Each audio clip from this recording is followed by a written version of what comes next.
एक बार दुर्वासा मुनि द्वारा आशीर्वाद स्वरूप में प्रदत्त माला की इंद्र ने अवज्ञा कर दी। इस अवज्ञा से क्रोधित हुए दुर्वासा मुनि ने इंद्र को श्राप दे दिया कि जा तू श्रीहीन हो जाएगा। शुक्राचार्य जी को पता चला कि इंद्रदेव स्त्री से हीन हो गए। सो दैत्यों से कहा कि स्वर्ग पर आक्रमण कर दो। दैत्यों ने मिलकर आक्रमण कर दिया और सारा स्वर्ग देवताओं से छीन लिए। देवता बेचारे गिड़गिड़ाते गोविंद के शरण में पहुंच गए। भगवान बोले, भाई तुम्हारा श्री वैभव समुद्र में समा गया, समुद्र मंथन करो तभी तुम्हें बल पराक्रम प्राप्त होगा। देवताओं ने पूछा कि महाराज हम समुद्र मंथन कैसे करें? तो भगवान बोले कि तुम अकेले नहीं कर सकते, दैत्यों से सहयोग लो, दैत्यों से सहयोग ले लो। अहिम सकवत, जैसे परिस्थिति विपरीत आई तो सर्प से भी चूहे से भी मित्रता करके अपना काम चलाया। उसी प्रकार कूटनीति कहती है, सर्प ने चूहे से भी मित्रता करते हैं। कब? जब परिस्थिति सर्प की अच्छी नहीं होती। इसलिए कहते हैं कि आर्योपि संधेया सति कार्यर्थ गौरवे अहिमूसक वद देवा हयर्थस्य पदवीं गतैः। सर्प के सामने चूहा कुछ भी नहीं है, पर जहां काम आवे तो विवेक पूर्वक अपना कार्य सिद्ध करने के लिए शत्रु को भी राम राम कहकर कार्य बना लेना चाहिए।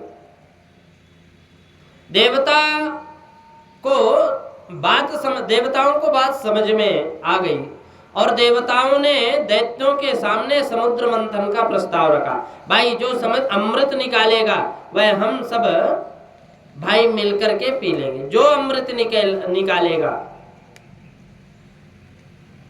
उसमें से निकलेगा ना अमृत समुद्र मंथन से, तो हम सब भाई मिलकर के पी लेंगे और पी करके अमरत्व प्रदत्त हो जाएंगे, अमरत्व को प्राप्त हो जाएंगे। तो फिर चाहे जितना भी झगड़ा होवे पर मरने वाले कोई नहीं है। दैत्यों ने कहा कि वाह ये तो पसंद आई भाई, चलो चलते हैं, करते हैं ऐसा। देवता और असुर मिलकर के समुद्र मंथन हेतु सबसे पहले मंदराचल पर्वत को उठाया और मंदराचल पर्वत उठाकर चल दिए, पर गणेश जी का पूजन तक नहीं किया। तो विघ्नेश्वर गणेश जी महाराज नाराज हो गए। एक कदम ही चल पाए कि हाथ से छूटा और छूट करके धड़ाम से पहाड़ गिर गया। सब देवता दैत्यों के हाथ पैर टूट गए। दैत्य तो हाथ जोड़ करके दूर खड़े हो गए, भैया हमें अमृत नहीं पीना। देवताओं ने प्रभु का ध्यान किया तो भगवान नारायण प्रकट होकर बोले, भाई घबराओ मत, इस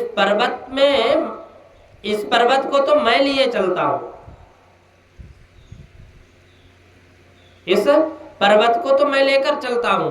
गिरिम चारोप्य करुणे हस्ते नैकेन लीलाया। प्रभु ने एक हाथ से ही पर्वत को उठाकर गरुण पर रखकर और समुद्र तट पर पहुंचा दिया। हस्तैन केन लीलाया, एक हाथ में ही लेकर के पहुंच गए। अब भगवान ने सबसे पहले कहा कि जाओ रस्सी का प्रबंध करो। तो सब मिलकर के वासुकी नाग के पास समुद्र मंथन कार्य में रस्सी बनने हेतु प्रार्थना की। तो वासुकी नाग ने कहा कि भाई अमृत में हमारा हिस्सा होवे तब तो हम सहयोग कर सकते हैं। और सबने एक स्वर में स्वीकार किया कि वासुकी नाग को लाकर के मंदराचल पर्वत पर लेकर के आए। प्रभु ने सोचा कि जिसने मुंह पकड़ लिया उसकी विडंबना हो जाएगी। सो भगवान जानबूझकर बोले, भाई देवताओं, आप उच्च कुल में जन्म लिए, श्रोत्रिय ब्रह्मनिष्ठ हो, इसलिए आप लोगों के आगे चलना चाहिए, आप लोगों को आगे चलना चाहिए। और दैत्यों से कहा कि जाकर के पूंछ की तरफ लग जाओ। दैत्यों ने कहा कि आपने क्या हमें ही गिरे खानदान का समझ रखे? महाराज मंथन होवे या ना होवे पर हम आगे लगेंगे, ये केवल हम ही लगेंगे आगे। ना ग्रहिणीमो वयम पृच्छ, मैं पीछे नहीं जाऊंगा, पीछे पूंछ को नहीं पकड़ूंगा। भगवान बोले, नाराज मत हो भाई, तुम ही बड़े बाप के बेटे हो, आगे तुम ही लगो।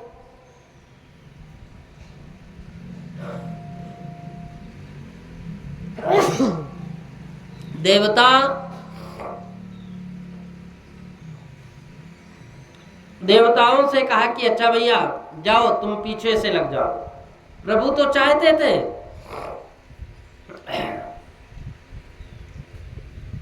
कि यही हो।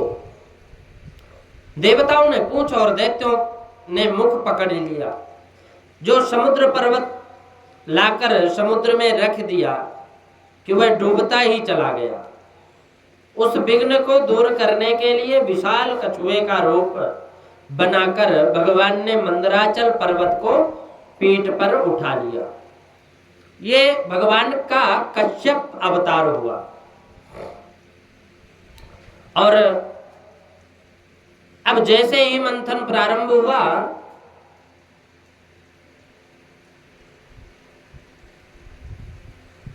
तो वासुकी नाग की फुफकारों से दैत्य जलने लगे और पूंछ की ओर लगे देवताओं पर इसका कोई प्रभाव ही नहीं पड़ा। असुर अब मन ही मन पछताने लगे कि भगवान अच्छे बड़े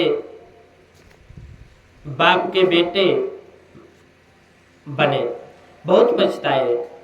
बड़े बनने में संकट भी आता है।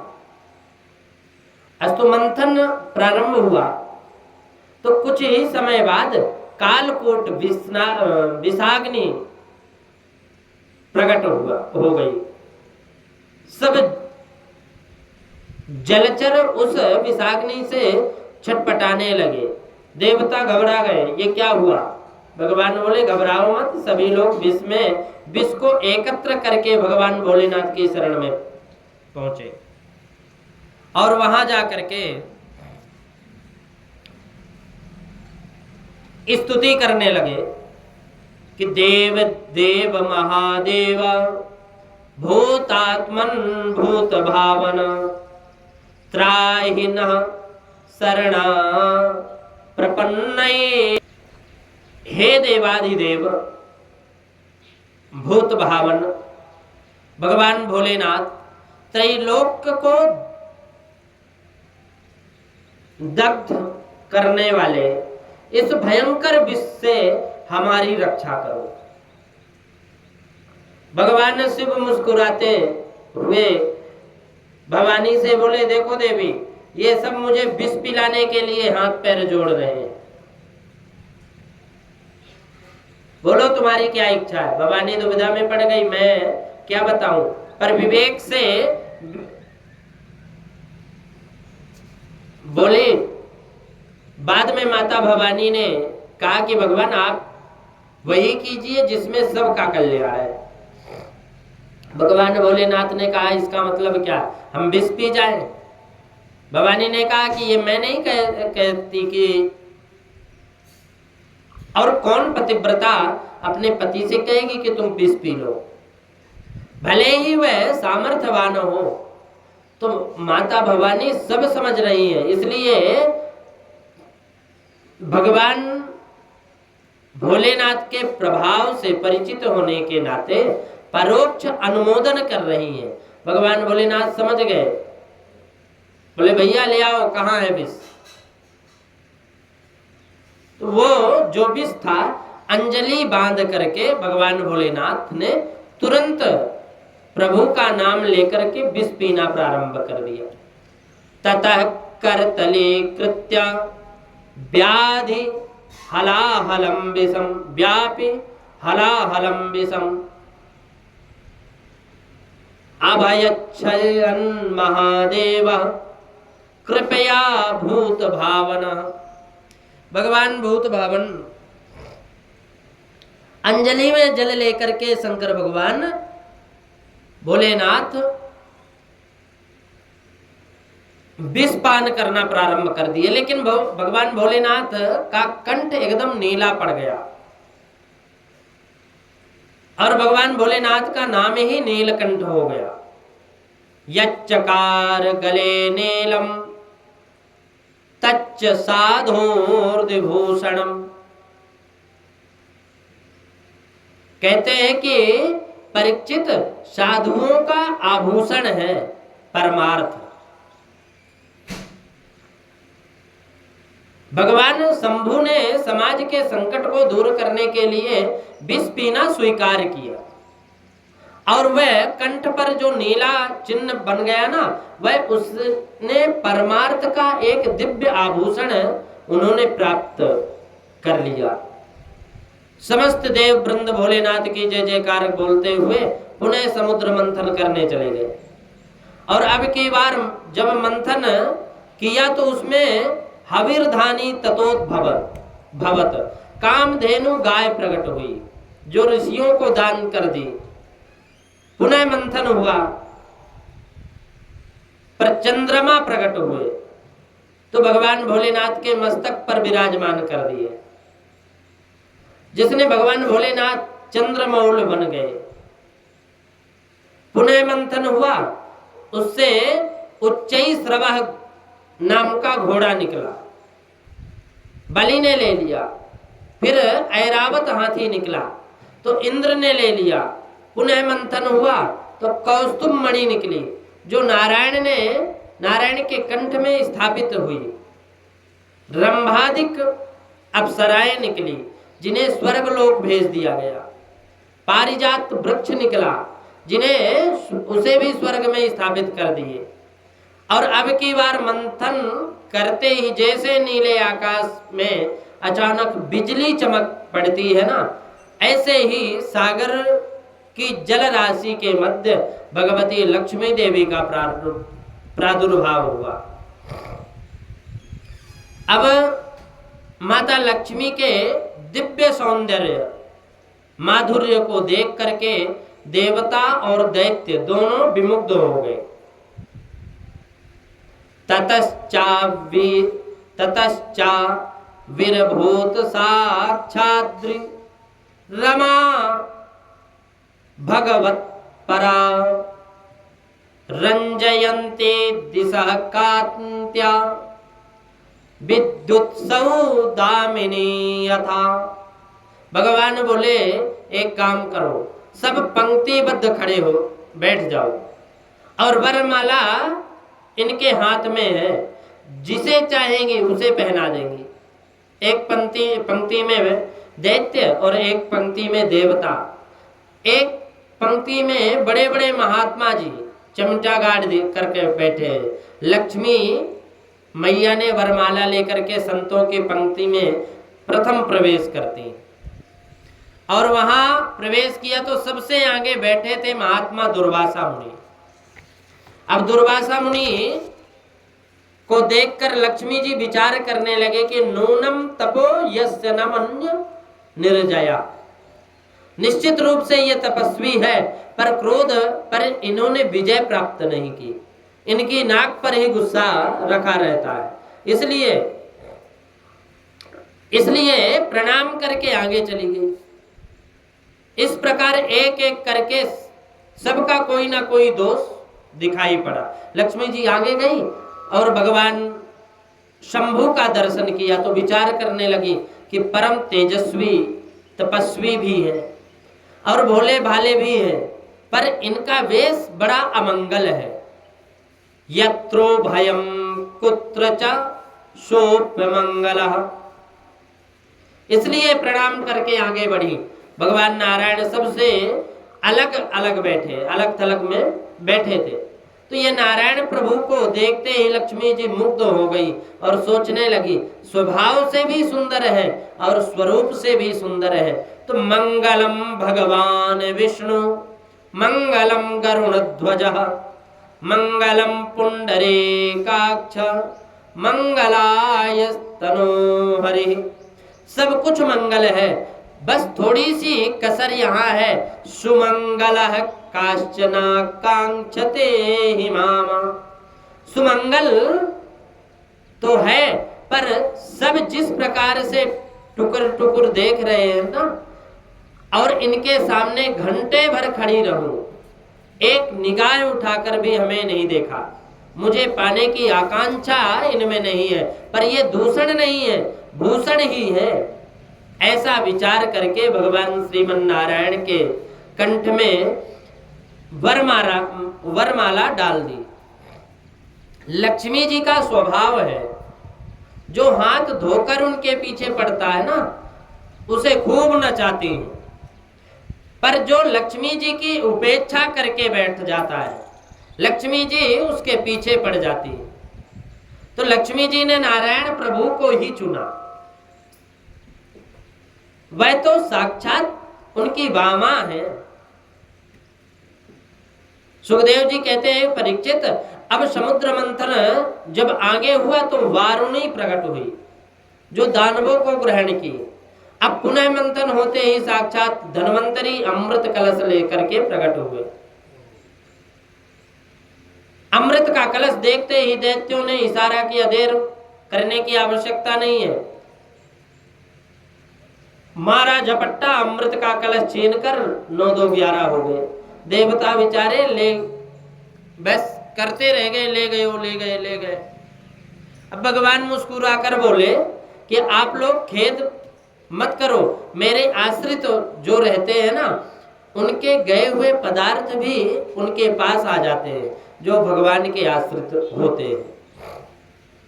और जो मेरे चरणों से दूर चले जाते हैं, उनके आए हुए पदार्थ भी उन्हें छोड़ करके चले जाते हैं। भगवान अंतर्ध्यान हुए और दैत्यलोक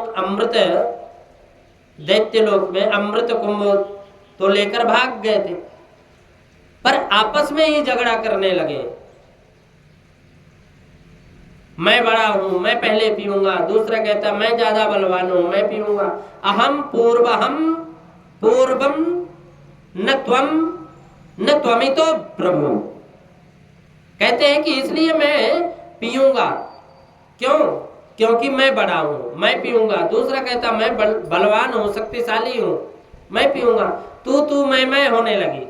अब भगवान को अवसर मिला और इसका लाभ उठाते हुए भगवान तुरंत एक परम सुंदरी मोहिनी के रूप में प्रकट होकर कमल का पुष्प घुमाते हुए सबके चित्त को चुराते हुए पहुंच गए। अब भगवान के उस दिव्य स्वरूप का दर्शन करते ही सब दैत्य विमुग्ध हो गए। अहो रूपम अहो धाम अहो अस्या वयम नवम वयम वय। कहते हैं कि सब रूप सौंदर्य की महिमा गाते हुए देवता मोहिनी भगवान के सामने आकर के बोले। क्या कहते हैं कि का त्वम कंजला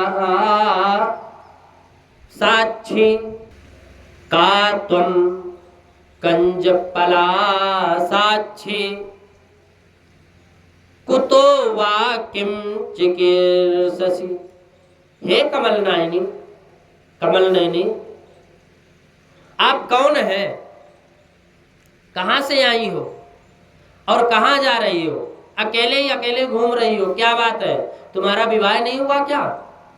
मोहिनी भगवान मुस्कुरा कर बोले तुम हमारी जन्म पत्री लेने वाले कौन हो? दैत्यों ने कहा कि हम भी कोई ऐसे वैसे थोड़ी हैं,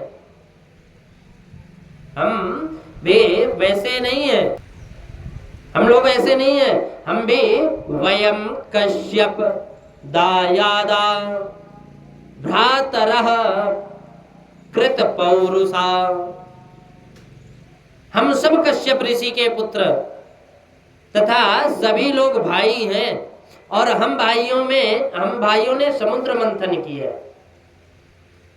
इसमें अमृत को प्राप्त कर लिया, जिससे मोहिनी भगवान ने पूछा अच्छा तो फिर अब इसका क्या कर रहे हो? दैत्यों ने बोले कि देवी जी इसके बंटवारे को लेकर हम आपस में झगड़ रहे हैं, निर्णय नहीं कर पा रहे हैं कि कैसे वितरण किया जाए। भगवान की कृपा से आप ठीक अवसर पर आई हो, बंटवारा आपके हाथों से ही हो जाएगा, तो हमारा भी झगड़ा मिट जाएगा। क्या ये अमृत आप अपने हाथों से पिलाएंगी? भगवान ने पहले थोड़ा सा त्याग दिखाया। मोहिनी भगवान ने कहा राम राम। कश्यप बाबा का तो मैंने बहुत नाम सुना है, और ऐसे महात्मा कश्यप के तुम जैसे मूर्ख बेटा। दैत्यों के ने कहा कि ए देवी हम तुम्हें मूर्ख कहां से दिखाई देते हैं? मोहिनी भगवान बोले ये मूर्खता नहीं है तो क्या है?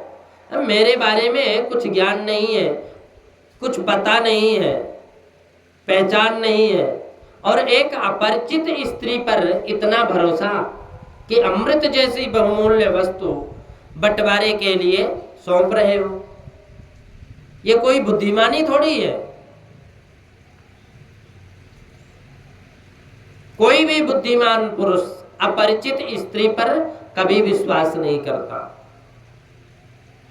कथम कश्यप दायादा पुंश्चल्याम मति संगता विश्वासम पंडितो जातु कामिनीषु नयाति।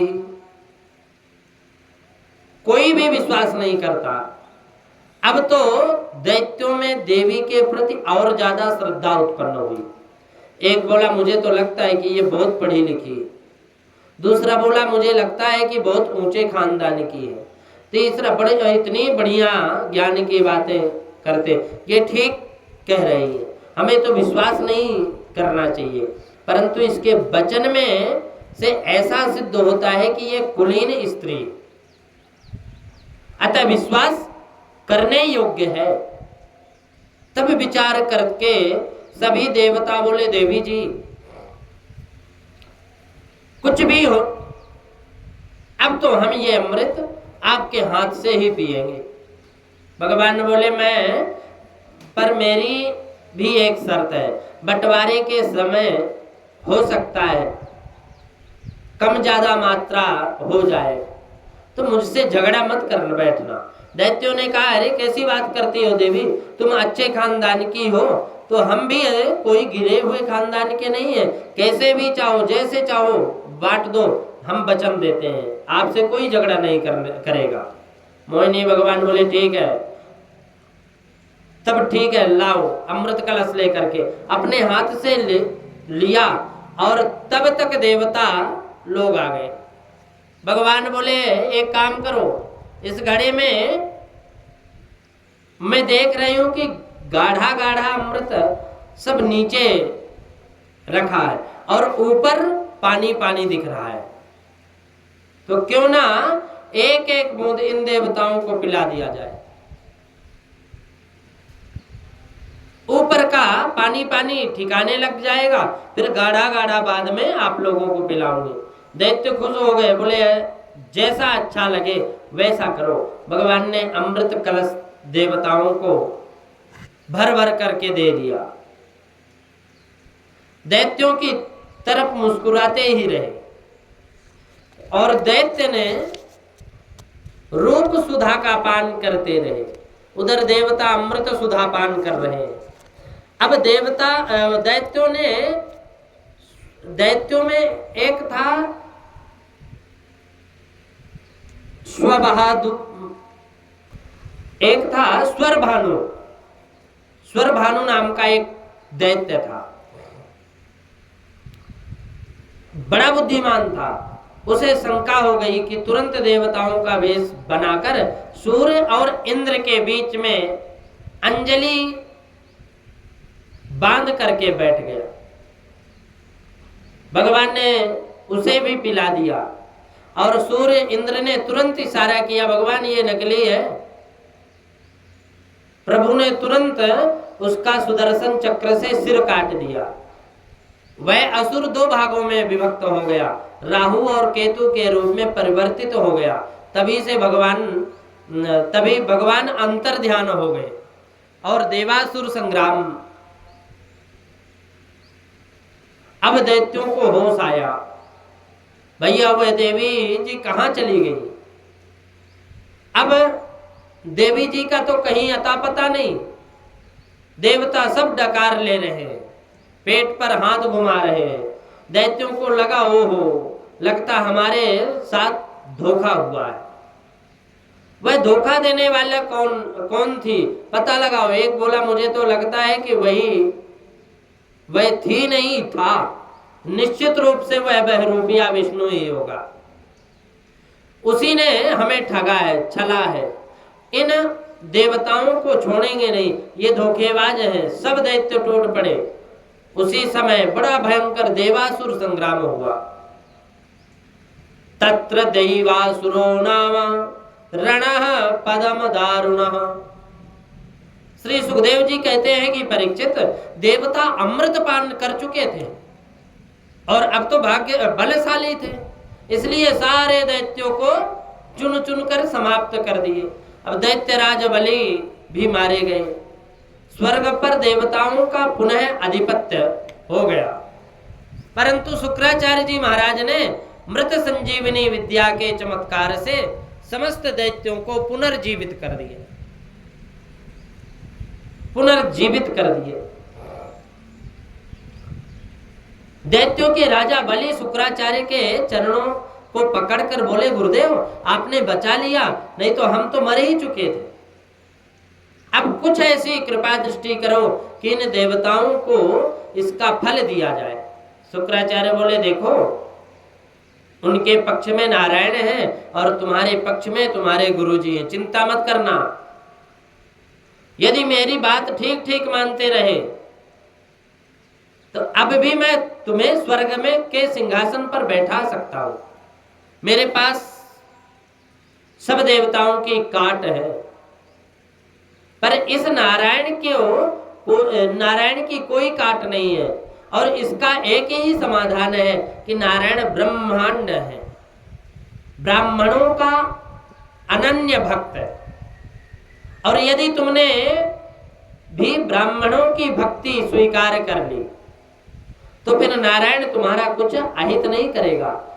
बाली बोला कि अच्छा तो अब ठीक है महाराज, अब तो ब्राह्मणों की बड़ी बड़ी दंडवत होने लगी, खूब ब्राह्मणों की सेवा करने लगे। ब्राह्मणों का अनन्य भक्त है।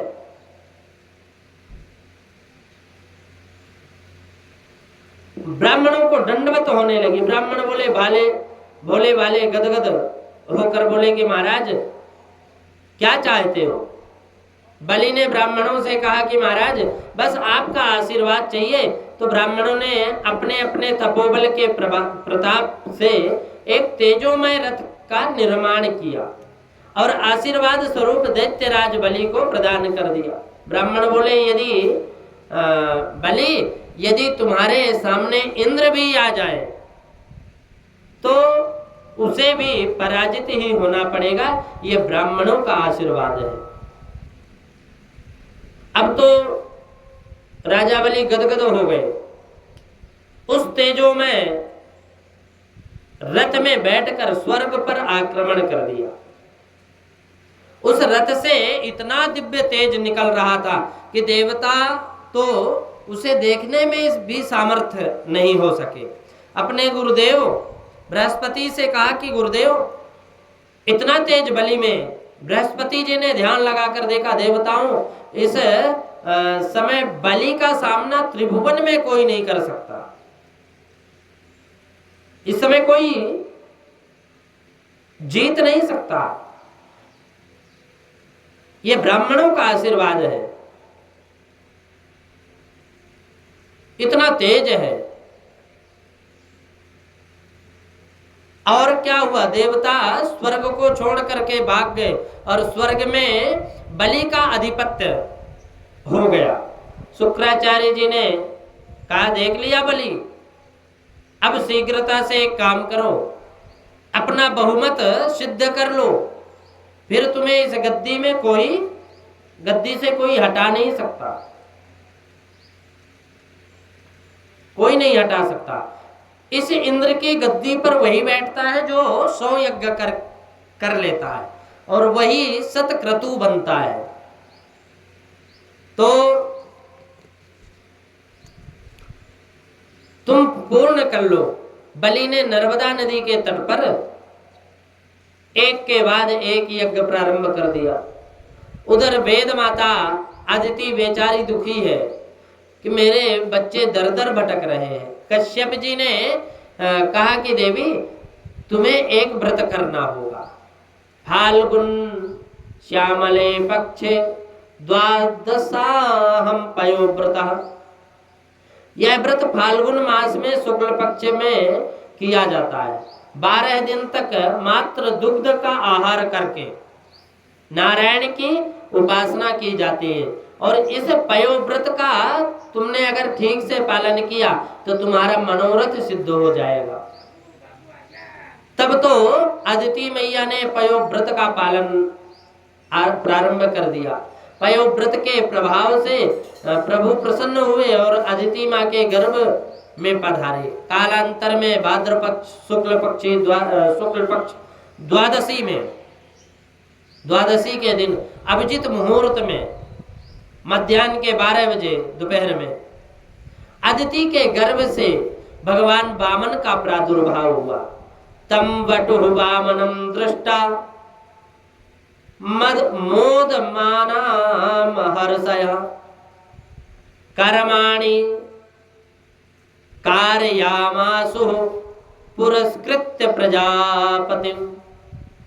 भगवान के मात्र 52 अंगुल के बटुक भगवान के रूप में जो देखे वही मुग्ध हो जाए, वही प्रसन्न हो जाए। देवताओं में आनंद का पारावार नहीं और ब्राह्मण अति प्रसन्न हो गए। ऋषि कुल में प्रभु का प्रागट्य हुआ।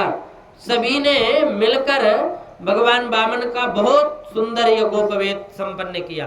अब ब्राह्मण का सर्वश्रेष्ठ संस्कार है यज्ञोपवीत। आजकल के ब्राह्मण तो जानते ही नहीं कि यज्ञोपवीत है क्या, सीखा है क्या, ये नहीं जानते।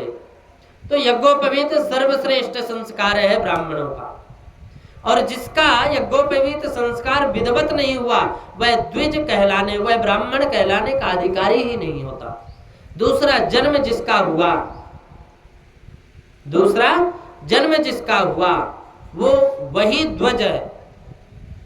तो वामन भगवान का जब यज्ञोपवीत संस्कार हुआ, स्वयं विधाता ब्रह्मा जी ने प्रकट होकर के अपना कमंडलू वामन भगवान को दे दिए। अदिति मैया ने लंगोटी पहना दी, कश्यप जी ने मेघला पहनाई और सरस्वती मैया ने रुद्राक्ष की माला भेंट दे दी। भूदेवी ने चरण पादुका भेंट कर दी। आकाश ने छत्र भेंट कर दिया। कुबेर ने भिक्षा पात्र दे दिया। अन्नपूर्णा मैया ने भिक्षा प्रदान कर दी। अब बृहस्पति जी ने गायत्री मंत्र फूंक दिया, यज्ञोपवीत धारण कराया। भिक्षा में जो भी कुछ मिला वह वामन भगवान ने गुरुदेव श्री बृहस्पति जी को दे दिया। बृहस्पति जी मुस्कुराए और बोले, वामन जी, हमें तो आपसे भिक्षा में त्रैलोक्य की संपदा चाहिए। वामन भगवान बोले, गुरुदेव, ये त्रिलोकी का वैभव मुझे दान कौन करेगा? गुरु जी बोले कि बलि के पास जाइए, इस समय तीनों लोकों का राजा वही है। नर्मदा तट पर यज्ञ कर रहा है। वामन भगवान चल पड़े, छोटे छोटे चरणों में छोटी छोटी पादुका चटपट करते चले जा रहे हैं। एक हाथ में कमंडलू और एक हाथ में छाता। जब बलि यज्ञ स्थल पर पहुंचे तो यज्ञ करते बलि ने दूर से नन्हे से 52 अंगुल के बौने से भगवान को आते देखकर राजा बलि तो स्तब्ध रह गए। ऐसा लगा जैसे साक्षात भगवान सूर्य नारायण बाल स्वरूप में प्रकट हो गए। प्रभावित हुआ, तुरंत खड़ा हो गया और यज्ञ में समस्त ऋषि जो ब्राह्मण है सबका साथ में लेकर के स्वागत में आगे बढ़ा। भगवान को, वामन भगवान को प्रणाम करने लगा। स्वागतम ते नमस्तुभ्यम ब्रह्मनिकम करवामते।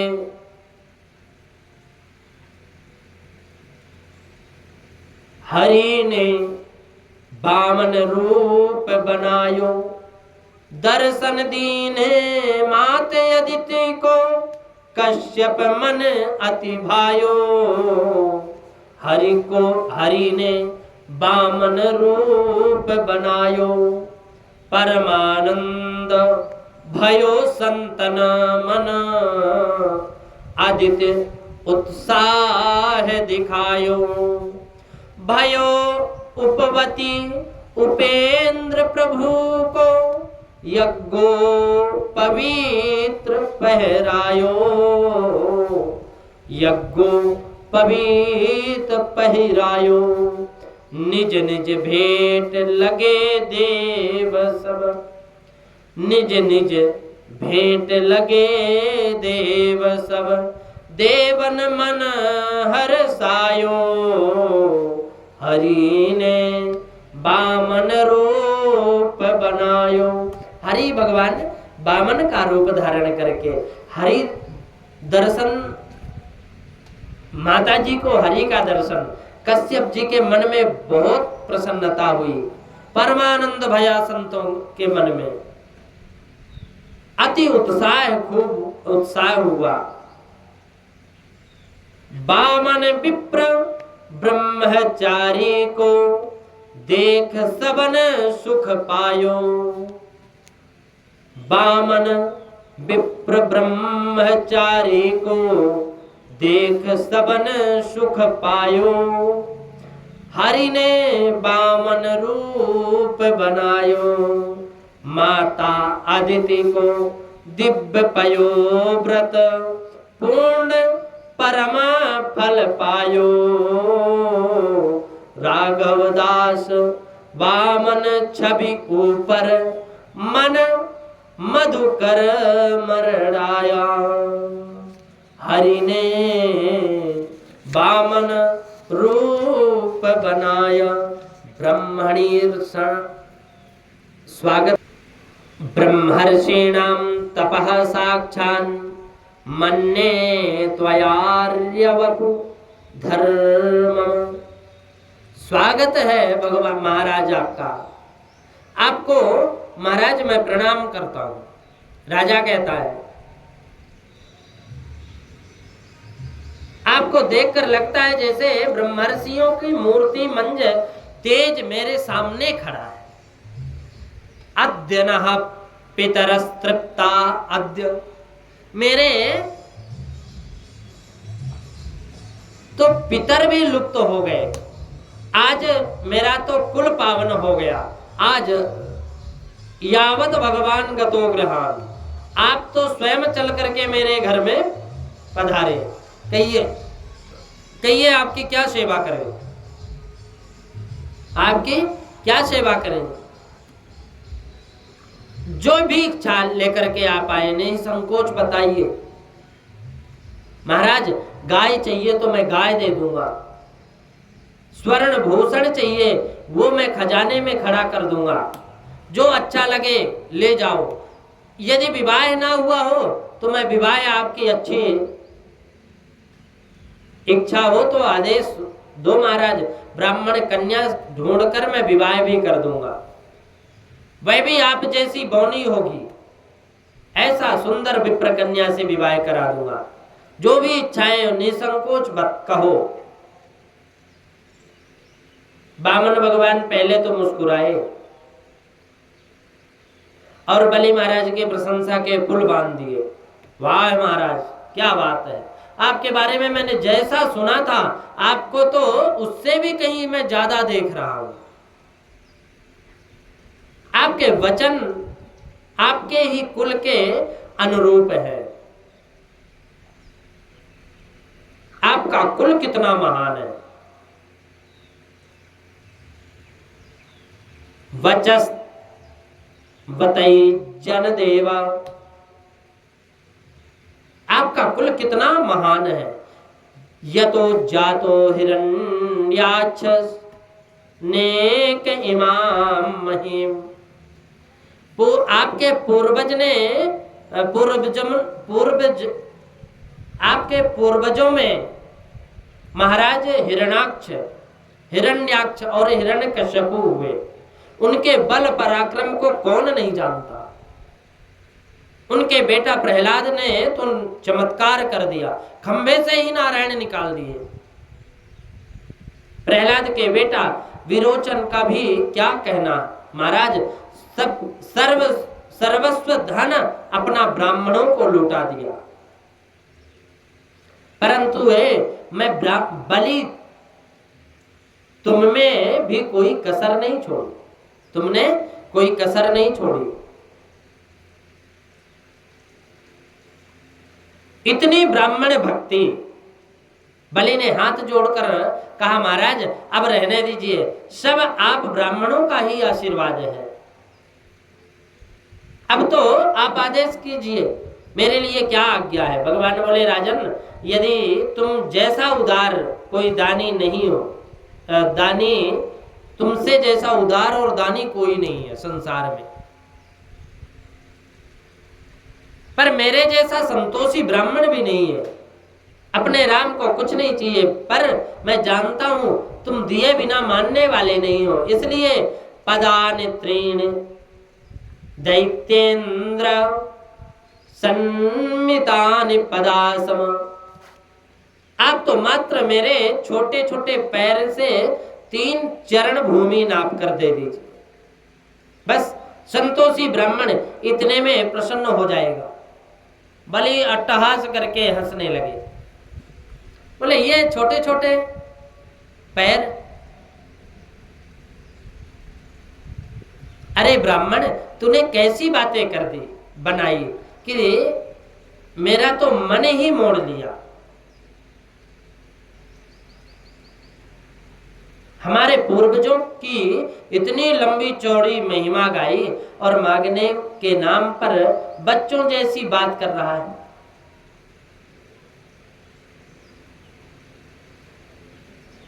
तो बातें तो बुढ़े जैसे करता है। अहो ब्राह्मण दायादा वाचस्ते वृद्ध सम्मताः त्वं बालो बलिस्मतिः स्वार्थं प्रत्यबुदो यथा, तुम तो बातें बूढ़ों जैसे करते हो, वृद्धों जैसे करते हो, लेकिन पर मांगते समय बिल्कुल जैसे काया बौनी है ना, वैसी अकल भी तेरी बौनी है, बचकानी बातें करते हो। अरे इस बलि के सामने जितने मांगने को हाथ पसारा, जिसने भी मांगा जीवन भर कभी दोबारा हाथ नहीं पसारना पड़ा। मैं इतना देता हूं, दोबारा मांगो और सोच विचार करके मांगो। भगवान बोले देखो मैं तो संतोषी ब्राह्मण, और संतोषी ब्राह्मण का पतन हो जाता है। जब हमारा इतने धन से निर्वाह हो सकता है तो अनावश्यक दान लेकर के मैं क्या करूंगा। हम मालूम है दान लेने से ब्रह्म तेज क्षीण हो जाता है, इसलिए मुझे ज्यादा नहीं चाहिए और निर्वाह हो सके उतना ही चाहिए। यदृच्छुलो पन्नेन संतुष्टो वर्तते सुखम, जितना मिल जाए उतने से ही ब्राह्मण प्रसन्न रहे, उससे वो परम शांति और सुख से प्राप्त होती है उसे।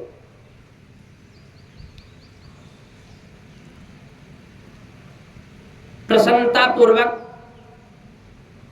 कोई जो जितना दे उतने को प्रसन्नता पूर्वक ब्राह्मण को ग्रहण करके स्वीकार कर लेना चाहिए।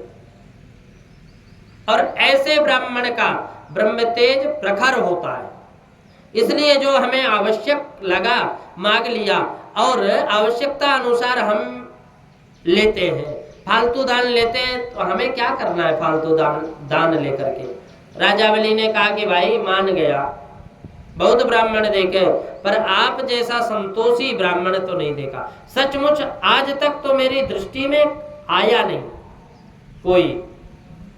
ठीक है महाराज, मैं जैसा आपको वचन देता हूं, आपको जो भी स्थान उत्तम दिखाई पड़ता है जाकर नाप लीजिए। भगवान बोले ऐसे थोड़ी नापते हैं। अरे आप हमें दान दे रहे हो तो दान में संकल्प तो कीजिए। राजा बलि हंसने लगा, महाराज आप 3 चरण भूमि के लिए मैं संकल्प भी दूं, क्या है? लोग मेरा उपहास करेंगे। भगवान बोले देखो नियम तो नियम होता है, संकल्प तो करना ही पड़ेगा। शुक्राचार्य जी टुकुर टुकुर देख रहे थे, बड़ी देर से बातें बना रहा है। देखने में बौना लगा सो ध्यान में शुक्राचार्य के ये दिव्य भगवान का स्वरूप समझ में आया। बलि ने जल का पात्र हाथ में उठाया कि शुक्राचार्य जी ने दौड़ कर आके हाथ को पकड़ लिया।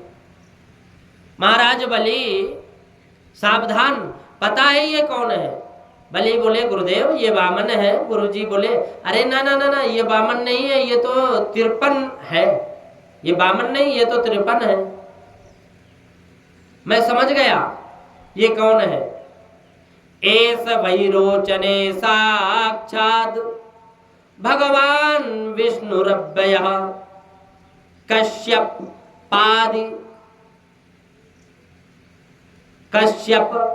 पादिजितेर जातो देवानां कार्य साधकः। कश्यप पादि। शुक्राचार्य जी कहते हैं कि हे विरोचन नंदन बलि, ये कोई नई देवताओं का कार्य सिद्ध करने के लिए साक्षात भगवान विष्णु रव्यया है। ये तो देवानाम कार्य साधका, देवताओं के कार्य साधने के लिए आए हुए, बौना बन करके प्रकट हुए। बातों में मत आना। मैंने अपनी दिव्य दृष्टि से इसके दिव्य हाथ पैर सब देख लिए। ये चाहेगा तो एक चरण में ही सारा ब्रह्मांड नाप सकता है। तुम्हारे पास तो 3 चरण भूमि के लिए जगह भी नहीं बचेगी। ऐसे दान की कोई प्रशंसा नहीं है जिसमें सब कुछ लुटाकर खुद भी भिखारी बन जाए। और तुमने यदि इसे दान दिया तो तुम भिखारी बनोगे। इसलिए अब भी कुछ नहीं बिगड़ा, संकल्प अभी नहीं हुआ, मना कर दो, मैंने कुछ नहीं दिया। राजा बलि हाथ जोड़कर कहा गुरुदेव क्या हाथ में जल लेना ही संकल्प है? अरे मेरी वाणी से जब मैंने कह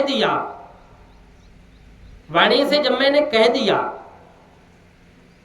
तो मैं उसको संकल्प मानता हूं, मैं उसको संकल्प मानता हूं। ऐसे जो आज तक मेरे कुल में कभी नहीं हुआ। मेरा वचन विमुख नहीं हो सकता, भले ही सर्वस्व चला जाए। और इससे बढ़िया बात क्या होगी यदि पात्र ये बटुक है, मात्र ये बटुक है, सिर्फ बटुक है, तो 3 चरण भूमि लेकर चल बनेगा। और यदि सचमुच ये विष्णु है तो ये मुझ बलि का गौरव सौभाग्य है कि जगत का दाता आज मेरे सामने हाथ पसारेगा और मेरा हाथ उसके हाथ के ऊपर होगा। और मेरे तो दोनों हाथों में मोदक है, मेरे तो दोनों हाथों में लड्डू है, इसलिए मना नहीं करने वाला महाराज, वाणी को मिथ्या नहीं होने दूंगा।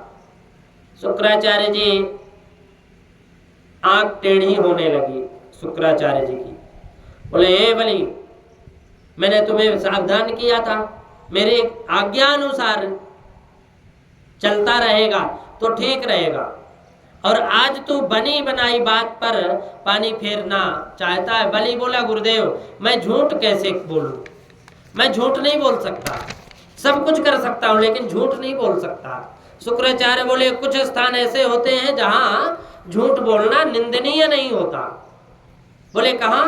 बोले स्त्रीसु नर्म विवाहे च वृत्यर्थे प्राण संकटे गो ब्राह्मणार्थे हिंसायाम नानृतम स्याज्यो गुत्सितम। बहुत प्रकार से नीति का प्रयोग किया, परंतु हाथ जोड़कर बलि ने दो टूक बहा जवाब दे दिया। ना हस्यात् परो धर्म इति होवाच भूर्यम। ये भूदेवी कहती है कि मुझे इन पर्वत श्रृंखलाओं बोझ नहीं लगता जितना एक झूठे व्यक्ति का बोझ लगता है।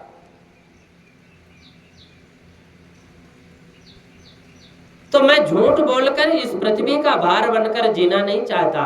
गुरुदेव अब तो शुक्राचार्य जी आंखें लाल हो गई शुक्राचार्य की। बोले हे मूर्ख, अपने को बहुत पंडित समझने लगा है, अपने गुरुदेव की कितनी देर से खड़ा खड़ा बहस कर रहा है गुरुदेव से। दृढ़म पंडित मांजज्ञः, जा मेरा श्राप है, अचिरात भ्रस्यते श्रिया, तू श्रीहीन हो जाएगा, पदहीन हो जाएगा। ऐसा श्राप देकर शुक्राचार्य जी चल दिए। अच्छा वामन भगवान बोल पड़े, अरे भैया नाराज मत हो, देना हो तो दे दो, हाँ करो, नहीं तो हम तो खिसक लेते हैं। बलि ने कहा नहीं नहीं महाराज, आप तो अपना संकल्प कीजिए। तो ठीक है, हाथ में जल दीजिए। अब हाथ में पुराणांतर प्रसंग ये भी आता है कि बलि ने जो ही जल का पात्र उठाया तो पात्र में जिस छिद्र से जल निकलने वाला था उस छिद्र में घुस करके शुक्राचार्य जी बैठे अपने चेले को बचाने के लिए। पानी में एक बूंद नहीं टपकने दूंगा, तो संकल्प कैसे होगा। अब बहुत प्रयत्न करने पर जब पानी नहीं निकला तब वामन भगवान बोले क्या हो रहा है। बलि बोले महाराज ना जाने अटक गया। क्या अटका? भगवान बोले अरे हो हम समझ गए, पात्र हमें दो, पुराना बर्तन है, रखा रखा जंग खा गया होगा, हम ठीक कर देते हैं। ऐसा कहकर के एक पैनी कुसा जो ही छिद्र में फेंक कर मारी, सो ही शुक्राचार्य जी की एक आंख फूट गई, गोविंदाय नमो नमः हो गई। अब मानो भगवान कहना चाहते हैं कि शुक्राचार्य जी सबको एक ही दृष्टि से देखो, सबके अंदर मुझे एक नारायण की ही सत्ता देखा करो। और सुनो, ये आंख क्यों फूटी? मानो नेत्र कौन है? ज्ञान विराग नयन उर्गारी। भगवान कहते हैं कि तुम्हारी एक आंख ज्ञान की और तो बढ़िया है, क्योंकि मैंने अपने आप को कितना छुपाने का प्रयास किया, फिर भी बाबा तुम्हारी आंखों से हम छुप नहीं सके। इसका मतलब कि तुम्हारी आंख बड़ी पैनी है। धन्य है वह दृष्टि जो नारायण को जान ले। तो ज्ञान की दृष्टि तो तुम्हारी बड़ी पारखी है, पर वैराग्य की आंख में जरा मोह का मोतिया बिंद चढ़ा है, इसलिए लाओ हम ऑपरेशन कर देते हैं। तो वैराग्य की आंख जो कमजोर थी उसे भगवान ने मानो ठीक कर दिया। अब ज्यों ही ज्यों ही जल हाथ में आया, भगवान ने संकल्प पढ़ा और संकल्प पूर्ण होते ही भगवान तुरंत विराट रूप प्रकट हो गए। भगवान के उस दिव्य स्वरूप, विराट स्वरूप को देखकर राजा महाराज बलि स्तब्ध रह गए। बोले बलि अब हमारा नापना देखो। सो एक चरण नीचे को बढ़ाते हुए आताल वितल, अतल वितल सुतल तलातल महातल रसातल और पाताल में पहुंच गए। दूसरा चरण उठाया तो भू भुवः स्वः महाजनः तपा और सप्तलोक, बल्कि सप्तलोक में पहुंच गए। सप्तलोक को पार करके ब्रह्मांड को कटाक्ष में छिद्र कर दिया। ब्रह्मांड फूट गया और ब्रह्मांड के बाहर को धोती हुई नीचे गिरी। ब्रह्मलोक में ब्रह्मा जी ने अपने कमंडलू में भगवान का वह चरणोदक धारण किया। वही चरणोदक ब्रह्मा जी के कमंडलू में फिर कमंडलू से फिर नीचे गिरी। ध्रुवलोक में, सप्तऋषि मंडल में, चंद्रमंडल में होता हुआ स्वर्ग मंडल में आ गया। अब स्वर्ग मंडल में आकर के उस जलधारा के 4 विभाग हुए। 4 विभाग हुए, सीता, अलकनंदन, चक्षु और भद्रा। और उनमें अलकनंदा नाम की जो जलधारा थी वही गंधमानद पर्वत से गंधमादन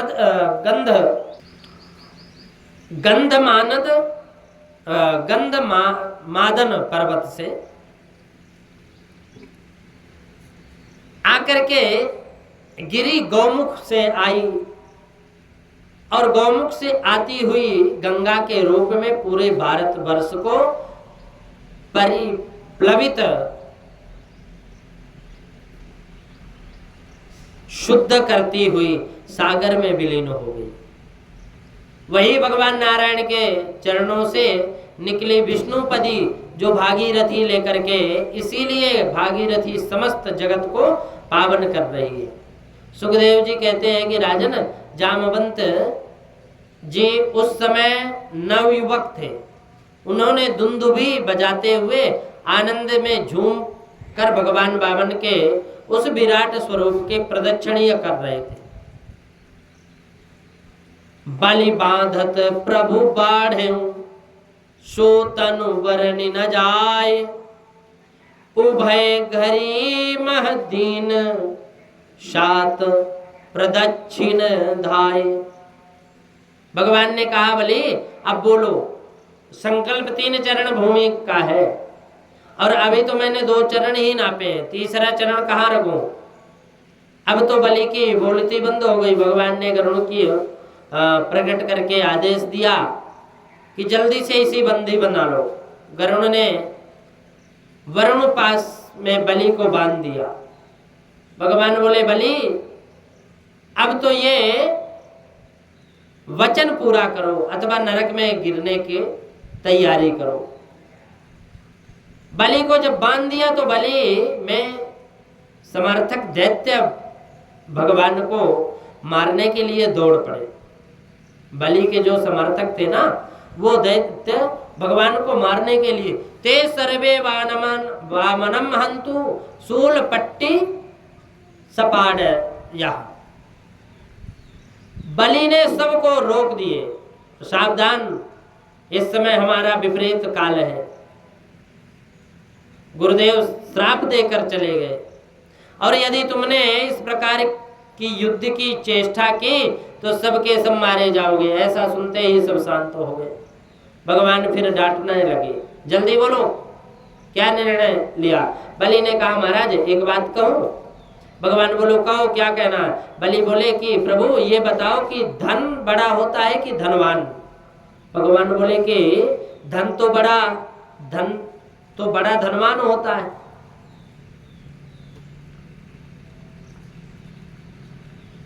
बलि ने कहा, सरकार 2 चरण में अभी मेरा धन ही तो आपने नापा है।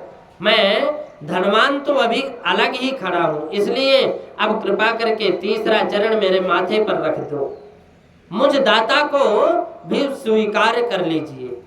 पदम तृतीयम कुरु शीर्षणम में निजम। वामन भगवान प्रसन्न हो गए और अपना दिव्य पादारविंद बलि के मस्तक पर रख दिए और बोले जी कि तुम धन्य हो, मैंने तुम्हारा सर्वस्व छीन लिया, तुम्हें बांध भी दिया, तुम्हें डांट भी दिया, इसके बाद भी तुमने अपना धैर्य धर्म को नहीं छोड़ा। बलि ने कहा सरकार, मुझे पद छिन जाने का तनिक भी कोई कष्ट नहीं है, मुझे अपने आप को बांध दिया आपने, इस बात बंधन को भी कोई भय नहीं है बंधन से, बस एक बात का डर है। क्या? मुझे यदि भय लगता है तो केवल असाधुवाद से। दुनिया में कोई ये न कहे कि बलि के पूर्वज की कीर्ति का पताका कैसी लहरी थी, पर बलि ने आकर के उसमें कलंक लगा दिया। एक ब्राह्मण को 3 चरण भूमि का भी दान नहीं कर सका, पर अपकीर्ति की कालिमा के कलंक से मुझे बहुत डर लगता है। तब तो प्रहलाद जी प्रकट हो गए और भगवान की स्तुति करते हुए बोले, प्रभु आप ही तो देते हो और आप ही ले लेते हो, आपका देना ही निराला और आपका लेना विचित्र है। कब किसको कहां से कहां पहुंचा दो कोई कह नहीं सकता। कभी ब्रह्मा जी तक बन करके बैठा दे तो कभी मच्छर से भी गया बीता बना दे, आप सर्व समर्थ हो। मसकहि करई बिरंचि प्रभु, अज ही मसकते हीन। कभी तो हीन बना देते हो मसक से, मच्छरों से, कभी आप तो बहुत ब्रह्मा तक बना करके बैठा देते हो। बलि की पत्नी ने भी भगवान की स्तुति करते हुए कहा, प्रभु ये सारा संसार आपका क्रीड़ा स्थल है,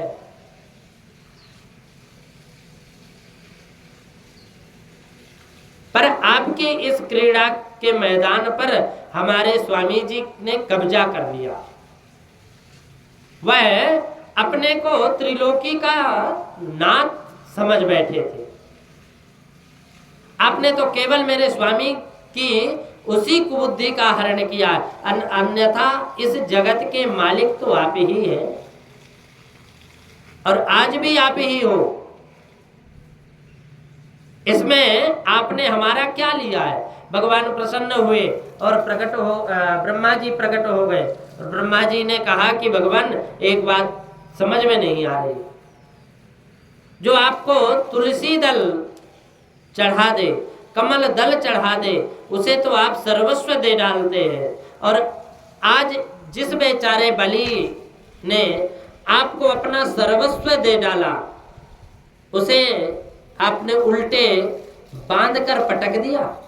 ये मतलब क्या हुआ? भगवान हंसकर बोले, ब्रह्मा जी ये मेरा स्वभाव है, जिस पर मैं हृदय से अनुग्रह करना चाहता हूं ना, उसका पहले मैं अभिमान को हटाता हूं, तोड़ता हूं, और यदि वह धन अभिमानी है तो धन छीन लेता हूं, पद का अभिमानी है पद छीन लेता हूं, तो पद छीन जहां जहां आसक्ति बढ़ेगी पहले मैं उसी वस्तु को छीनता हूं, और फिर बाद में आसक्ति सारे जब छन जाते हैं तब वही विकल हो जाता है ना, जब वह परेशान हो जाता है, संतों के शरण में जाता है, महाराज जहां हाथ डालता हूं वहीं घाटा हो जाता है। बड़ा तंग हूं, ना जाने कैसे कैसे ग्रह चल रहे हैं, परेशान हूं। सो ही महात्मा मेरा भजन मेरा नाम से उसे बता देते हैं, तब उसे बोध होकर मेरी शरण में आना ही पड़ता है। क्योंकि उत्तम कुल में जन्म हो जाने से किसी को उत्तम कुल का अभिमान हो जाता है, किसी को अवस्था का अभिमान, अपने कर्मों का अभिमान हो जाता है, तो किसी को अपनी विद्या का अभिमान हो जाता है। ब्रह्मा जी ये सब अभिमान को देने वाले हैं। परंतु जिसका जन्म उत्तम हो, कर्म उत्तम हो, विचार श्रेष्ठ हो, ऐश्वर्य भी हो, फिर भी यदि उसमें अभिमान नजर ना आवे तो भगवान कहते हैं कि तत्रायम मदनुग्रह, मेरे अनुग्रह से ही वह बचा हुआ है, अन्यथा ये वस्तुएं तो अभिमान से भर देती हैं। अब बोलो तुम्हें क्या चाहिए? बलि ने कहा प्रभु आपकी ये दिव्य बाकी झांकी इतनी प्यारी लग रही है कि मैं तो चाहता हूं कि जीवन भर आपकी यही छटा को मैं देखता रहूं। भगवान बोले कि तो क्या हम तुम्हारे सामने ऐसे ही खड़े रहे? बलि बोली महाराज अब जो इच्छा थी वह कह दी, अब करना और कराना क्या ये तो आप जानिए। भगवान बोले तो ठीक है, वैसे तो हम तुमसे इंद्रासन छीनने ही आए थे पर तुम्हारी ये धर्मनिष्ठा को देखकर हम बड़े प्रसन्न हुए। आज से हम तुम्हें वचन देते हैं कि आगामी मनवंतर के तुम इंद्र बनोगे, और जब तक तुम्हें इंद्र की पदवी प्राप्त नहीं होती तब तक इंद्र के समान ही वैभव सुतल लोक में भोगोगे, और मैं तुम्हारे दरवाजे का द्वारपाल बना खड़ा रहूंगा। सदा सन्निहितम वीर तत्र मा छद्रते भवान, वहां पर आते जाते हमेशा तू मेरे इसी रूप का दर्शन करता रहेगा। तब तो सब गदगद हो गए। प्रहलाद जी खुशी में नाचने लगे, जय हो प्रभु। अरे जिन प्रभु के ध्यान में ब्रह्मादिक देवता बैठे रहते हैं, वह परमपिता प्रभु नारायण हम दैत्यों के दरवाजे का द्वारपाल बना खड़ा होगा, कितने गौरव की बात है। भगवान बोले भक्त प्रहलाद वत्सः प्रहलाद भद्रम ते प्रयाहि सुतलालय, बेटा प्रहलाद तुम्हारा कल्याण हो, अब अपने परिवार को लेकर जल्दी से सुतल लोक जाओ, सब चलने की तैयारी कर लो।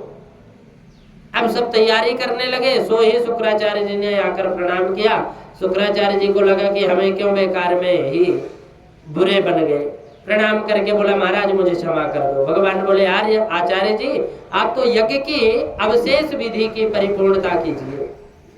यज्ञ में जो कोई कार्य शेष रह गया हो, 100वां यज्ञ भी पूर्णता संपन्न हो जाए, उस विधि का निर्वाह कीजिए। शुक्राचार्य बोले कि भगवान क्यों लज्जित करते हो, जिस यज्ञ में साक्षात नारायण प्रकट होकर विराजमान हो वह यज्ञ अब अधूरा कहां से होगा? अरे यज्ञ में कितनी भी से दोष रह जाते हैं, कितनी भी कोई सावधानी से यज्ञ करे, कहीं ना कोई दोष, विधि में दोष या सामग्री में दोष, कहीं ना कहीं दोष हो ही जाता है।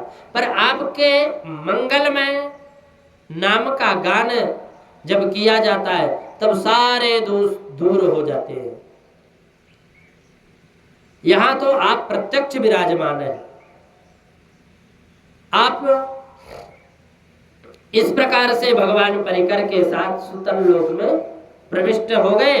नारद जी ने ये समाचार लक्ष्मी मैया को सुनाया, तब लक्ष्मी जी राजा बलि की बहन बनी और राजा बलि के बहन बन के आई और बलि के हाथ पर राखी बांधकर अपने स्वामी को पुनः वापस ले गई।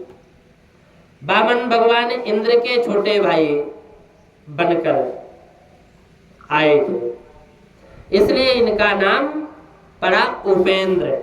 एक नाम है उपेंद्र भगवान का नाम। सुखदेव जी